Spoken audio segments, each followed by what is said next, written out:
The Art of Possibility Summary. This is my book summary of The Art of Possibility, by Rosamund Zander and Benjamin Zander. My notes are informal and often contain quotes from the book as well as my own thoughts. This summary also includes key lessons and important passages from the book. Everything in life is based on your reference frame.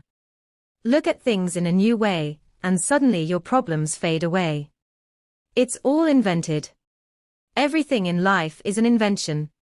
The way we see things. The way we measure things. The way we compete. The way we judge ourselves. If it's all invented, then you might as well invent a way of viewing life that benefits you. You might as well invent a frame of possibility. Give an A. If you automatically assume the best and give everyone an A in life, then you let the best come out in them and you remove a lot of the barriers that have been the relationship back. Nearly everyone lives in the measurement world without realizing it. Everything we do is based on measurement in our lives. How much money we make. Whether our team wins. How beautiful our spouse is. Everything is based around some form of measurement. You don't need to play the measurement game. You can play the possibility game. You can live in the possibility world. Instead of focusing on how you measure up, focus on how you contribute to the world around you. Contribution is not measured based on other people. It's only measured based on what you put into the world around you. That's it. If you add something, you contributed.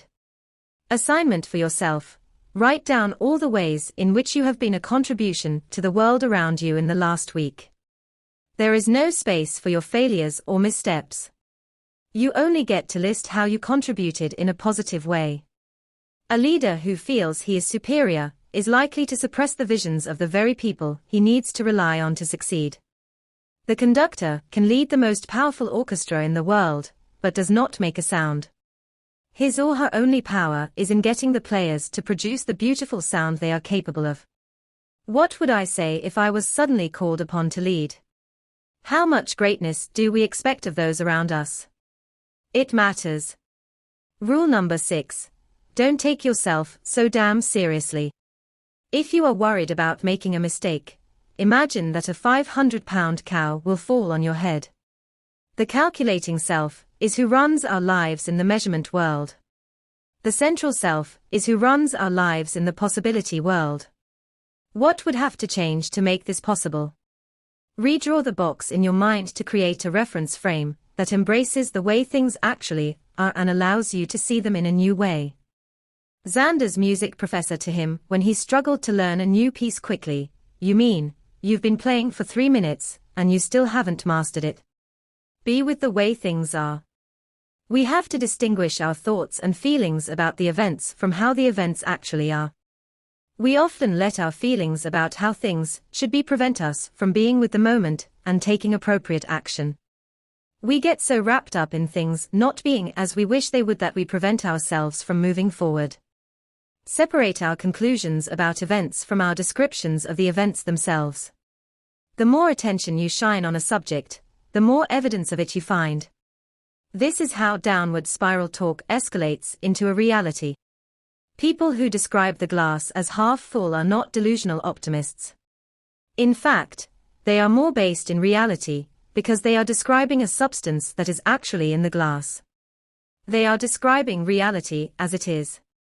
The cynic who describes the glass as half empty is focusing their energy on something that is not actually there. It is the framework of scarcity, the belief that it exists, that causes divisions between people, not actual scarcity.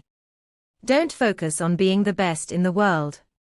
Focus on being the best for the world. When you break a bone, you don't blame it on the leg or the arm. It is a problem of the entire body. What if we acted that way in society? Instead of blaming groups for violence or terrorism, we see it as a problem for all of society, something we all have a responsibility to solve. The Truth and Reconciliation Project in South Africa united people who had been on opposing sides during apartheid. It was through connection of enemies, not revenge, that the country found healing.